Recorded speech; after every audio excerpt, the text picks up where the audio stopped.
So check ಮಾಡಿದಾಗ rectangle E R I A N G L E rectangle. Important ಆಗಿ ಇದು ಯಾವ ಒಬ್ಬರಿಗೆ ಮಾಡ್ತಾ ಇದೀವಿ ಅಂತ ಹೇಳಿದ್ರೆ, ಮಕ್ಕಳು ಸೆಕೆಂಡ್ ಸ್ಟ್ಯಾಂಡರ್ಡ್ ಇಂದ 9th ಸ್ಟ್ಯಾಂಡರ್ಡ್ವರೆಗೂ ಯಾರು ಸ್ಕೂಲ್ಸಲ್ಲಿ ಓದ್ತಾ ಇದ್ದೀರಾ ಆ ಮಕ್ಕಳಿಗೆ ಈ ವಿಡಿಯೋ ಏನಪ್ಪ ಅಂತ ಹೇಳಿದ್ರೆ, ಗುರುತ್ವ ಅಕಾಡೆಮಿಯಲ್ಲಿ ಸ್ಕೂಲ್ ಟ್ಯೂಷನ್ಸ್ ನಾವು ಮಾಡ್ತಾ ಇದ್ವಿ ಫ್ರಮ್ ಪಾಸ್ಟ್ 2-3 ಇಯರ್ಸಿಂದ.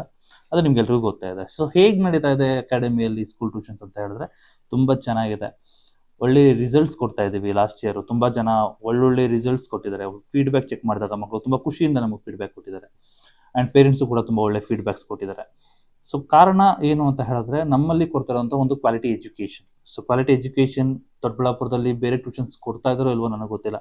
ನಮ್ಮ ಅಕಾಡೆಮಿಲಂತೂ ನಾವು ಒಳ್ಳೆ ಕ್ವಾಲಿಟಿ ಆಫ್ ಎಜುಕೇಷನ್ನ ಸ್ಕೂಲ್ ಟ್ಯೂಷನ್ಸ್ ಕೊಡ್ತಾ ಇದ್ದೀವಿ ವಿತ್ ಇಂಡಿವಿಜುವಲ್ ಕೇರ್ ನಾವು ಮಕ್ಕಳಿಗೆ ಕ್ಲಾಸಸ್ನ ಕೊಡ್ತಾ ಇದ್ದೀವಿ. ಇಂಡಿವಿಜುವಲ್ ಕೇರ್ ಅಂತ ಹೇಳಿದ್ರೆ ಹೇಗೆ ಸರ್? ಜಸ್ಟ್ ಮಗು ಬಗ್ಗೆ ವಿಚಾರಿಸ್ಕೊಂತೀರಾ ಅಷ್ಟೇನಾ? ಅಲ್ಲ. So let me give you an example. ಈಗ ಯಾಕೆಂದ್ರೆ ಪ್ರೂಫ್ ಇಲ್ದಿದ್ರೆ ಯಾರು ನಂಬಲ್ಲ, ಹೌದಲ್ವ ಸರ್? ಸೊ ಇಂಡಿವಿಜುವಲ್ ಕೇರ್ ತೊಗೊಂತೀವಿ ಅಂತ ಹೇಳ್ತಾ ಇದ್ದೀವಿ. ಸೊ ಹೇಗೆ, ವಾಟ್ ಈಸ್ ದಟ್ ಕೇರ್ ಅಂತ ಹೇಳಿದ್ರೆ, ಪ್ರತಿಯೊಂದು ಮಗು ನಮ್ಮ ಅಕಾಡೆಮಿಯಲ್ಲಿ ಯಾರು ಜಾಯ್ನ್ ಆಗ್ತಾರೆ, ಸ್ಕೂಲ್ ಟ್ಯೂಷನ್ಗಾಗಲಿ ನವೋದಯ ಆಗಲಿ ಯಾವುದೇ ಒಂದು ಕೋರ್ಸ್ ಜಾಯ್ನ್ ಆದರೂ ಕೂಡ ಆ ಮಗು ಮನೆಯಲ್ಲಿ ಓದೋ ಒಂದು ವಿಡಿಯೋನ, ಮಗು ಮನೇಲಿ ಅಭ್ಯಾಸ ಮಾಡೋ ವಿಡಿಯೋನ ನಮ್ಮ ಒಂದು ಅಕಾಡೆಮಿ ಗ್ರೂಪಲ್ಲಿ ಅಪ್ಡೇಟ್ ಮಾಡಬೇಕಾಗುತ್ತೆ ಪೇರೆಂಟ್ಸ್. ಎಕ್ಸಾಂಪಲ್, ಸೊ ಚೆಕ್ ಮಾಡಿದಾಗ ಇಫ್ ಯು ಚೆಕ್ ದಿಸ್, ಇದು school tuition of Gurutva academy 2026 batch. So check ಮಾಡಿದಾಗ rectangle E R I A N G L E rectangle. Square. Yes. So important ಆಗಿ ನಾವೇನು ಕೊಡ್ತಾ ಇದ್ದೀವಿ guidelines ಟೀಚರ್ಸ್ಗೆ, ಕೆಲವು ವಿದ್ಯಾರ್ಥಿಗಳ ಕಲಿಕೆಯ ಫೋಟೋ ಹಾಗೂ ವಿಡಿಯೋಗಳು ಅಪ್ಡೇಟ್ಗಳು ನಮಗೆ ನಿಯಮಿತವಾಗಿ ದೊರೆಯುತ್ತಿಲ್ಲ. ಸೊ ಯಾರ್ಯಾರು ಕಳಿಸೋದಿಲ್ಲ, ಪ್ರತಿ ಡೇಯಲ್ಲಿ ಈ ಒಂದು ಆಪ್ಷನ್ಸ್ನ ನಾವು ಫಾಲೋ ಮಾಡ್ತೀವಿ. ಯಾರು ವಿಡಿಯೋಸ್ ಕಳಿಸೋದಿಲ್ಲ ಅವರ ಟ್ರ್ಯಾಕಿಂಗ್ ಪ್ರತಿದಿನ ನಮ್ಮ ಅಕಾಡೆಮಿಯಲ್ಲಿ ನಾವು ಗುರುತ್ವ ಅಕಾಡೆಮಿಯಿಂದ ನಮ್ಮ ಸ್ಟಾಫು ಮಕ್ಕಳ ಒಂದು ಟ್ರ್ಯಾಕಿಂಗ್ನ ಮಾಡ್ತಾ ಇದ್ದಾರೆ. ಸೊ ಏನಕ್ಕೆ ಈ ಒಂದು ಇಂಪ್ರೂವ್ಮೆಂಟ್ಸ್ ಅಂತ ಹೇಳಿದಾಗ, ಇಂಡಿವಿಜುವಲ್ ಕೇರ್ ಕೊಡ್ತಾ ಇದ್ದೀವಿ ಅಂತ ಹೇಳ್ತಾ ಇದ್ವಿ ಹೊರತು ಅದನ್ನ ಪ್ರೂವ್ ಮಾಡೋದು ಹೇಗೆ, ಅದನ್ನು ನಾವು ಚಾಲ್ತಿಗೆ ತರೋದು ಹೇಗೆ?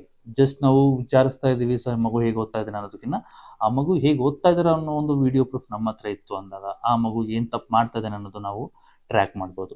ಇದೇ ರೀತಿ ಪ್ರತಿ ಒಂದು ತಿಂಗಳಲ್ಲಿ ಮಕ್ಕಳು ಟೆಸ್ಟಲ್ಲಿ ಏನು ಇಂಪ್ರೂವ್ಮೆಂಟ್ ತೊಗೊತಾ ಇದ್ದಾರೆ, ಸ್ಕೂಲ್ ಟೆಸ್ಟಲ್ಲಿ ಮಾರ್ಕ್ಸ್ ಕಾರ್ಡ್ ಬಂದಾಗ, ಪೇರೆಂಟ್ಸ್ ಮೀಟಿಂಗ್ ಬಂದಾಗ ಅವರ ಒಂದು ರೆಸ್ಪಾನ್ಸ್ ಏನಿದೆ ಅದು ನಮಗೆ ನೀವು ಅಪ್ಡೇಟ್ ಕೊಡಬೇಕಾಗುತ್ತೆ. ಯಾರು ನಮ್ಮಲ್ಲಿ ಅಡ್ಮಿಷನ್ ಮಾಡಿಸ್ಬೇಕು ಅನ್ಕೊಂತಾರ ಅವರು. ಸೊ ಮಕ್ಕಳು ಕ್ವಾಲಿಟಿ ಆಫ್ ಎಜುಕೇಷನ್ ತುಂಬ ಚೆನ್ನಾಗಿ ಇಷ್ಟಪಟ್ಟು ಕಲಿತಾ ಇದ್ದಾರೆ. ನಮ್ಮಲ್ಲಿ ಎಜುಕೇಷನ್ ಯಾವ ರೀತಿ ಇರುತ್ತೆ ಅಂತ ಹೇಳಿದ್ರೆ, ನಾವು ಹೋಮ್ವರ್ಕ್ ಬರ್ಸೋದಿಲ್ಲ. As we always say, homework ನಾವು ಬರ್ಸೋದಿಲ್ಲ. ಅದನ್ನು ಬಿಟ್ಟು ಮಕ್ಕಳು ಏನು ಓದ್ತಾ ಇದ್ದಾರೆ ಆ ಒಂದು ಕಲಿಕೆ ಅವರು ನಮಗೆ ಎಕ್ಸ್ಪ್ಲೈನ್ ಮಾಡಬೇಕಾಗತ್ತೆ. ಏನು ಅರ್ಥ ಮಾಡ್ಕೊಂಡಿದ್ದೀನಿ ನಾನು ಸರ್ ಅವ್ರ ಮೇಡಮ್. ಮ್ಯಾಥಮೆಟಿಕ್ಸ್ ಅಂತ ತೊಗೊಂಡಾಗ ಲಾಜಿಕ್ಸ್ ಏನು ಯೂಸ್ ಮಾಡ್ತಾ ಇದ್ದೀವಿ, ಸೈನ್ಸ್ ಅಂತ ತೊಗೊಂಡಾಗ ಅದರ ಒಂದು ಸೈಂಟಿಫಿಕ್ ರೀಸನ್ ಏನು, ಸೋಷಿಯಲ್ ಅಂತ ತೊಗೊಂಡಾಗ ಅದರ ಹಿಸ್ಟರಿ ಏನಿರುತ್ತೆ, ಅದು ಯಾವ ಒಂದು ಕಾಲದಲ್ಲಿ ನಡೀತು, ಪ್ರತಿಯೊಂದು ಕೂಡ ಟೀಚರ್ಸ್ಗೆ ಮಕ್ಕಳು ಎಕ್ಸ್ಪ್ಲೈನ್ ಮಾಡಬೇಕಾಗತ್ತೆ. ಇದರೊಟ್ಟಿಗೆ ಮಕ್ಕಳು ಏನಾದರೂ ರೀಡಿಂಗಲ್ಲಿ ಡಲ್ ಇದ್ದಾರೆ ಆರ್ ರೈಟಿಂಗಲ್ಲಿ ಡಲ್ ಇದ್ದಾರೆ, ಎಕ್ಸ್ಪ್ಲನೇಷನಲ್ಲಿ ಡಲ್ ಇದ್ದಾರೆ ಅಂದರೆ ಅದನ್ನು ನಾವು ಖುದ್ದಾಗಿ ಮಕ್ಕಳ ಒಂದು ಸ್ಕಿಲ್ಸ್ನ ಇಂಪ್ರೂವ್ಮೆಂಟ್ ಮಾಡ್ತೀವಿ day by day. Okay, so ಆದ್ದರಿಂದ Gurutva academy is not like other tuitions, like homework ಬರ್ಸೋದಾಗಿರ್ಬೋದು, ಸುಮ್ಮನೆ ಕಂಠಪಾಠ ಮಾಡಿಸಿ ಒಪ್ಸೋದಾಗಿರ್ಬೋದು. ಇದು ನಮ್ಮ ಅಕಾಡೆಮಿ ಅಲ್ಲ. Gurutva academy is where students will learn the concepts naturally, ಅಂದರೆ ಅವರ ಒಂದು ಅರ್ಥ ಮಾಡಿಕೊಂಡು ಅದನ್ನು ಟೀಚರ್ಸ್ಗೆ ಎಕ್ಸ್ಪ್ಲೈನ್ ಮಾಡಬೇಕಾಗತ್ತೆ. ಇದರಿಂದ ಅವರ ಒಂದು ನಾಲೆಡ್ಜ್ ಇಂಪ್ರೂವ್ಮೆಂಟ್ ಆಗುತ್ತೆ, ಹಾಗೆ ಅವರ ಒಂದು ಲರ್ನಿಂಗ್ ಸ್ಕಿಲ್ಸ್ ಕೂಡ ತುಂಬ ಇಂಪ್ರೂವ್ಮೆಂಟ್ ಆಗುತ್ತೆ. ಸೊ ದ ಥಿಂಗ್ ಇಸ್, ಗುರುತ್ವ ಅಕಾಡೆಮಿಲಿ ಅಡ್ಮಿಷನ್ಸ್ ಇನ್ನೂ ರನ್ ಆಗ್ತಾ ಇದೆ. ಮಕ್ಕಳು ಈಗಲೂ ಜಾಯ್ನ್ ಆಗ್ಬೋದು.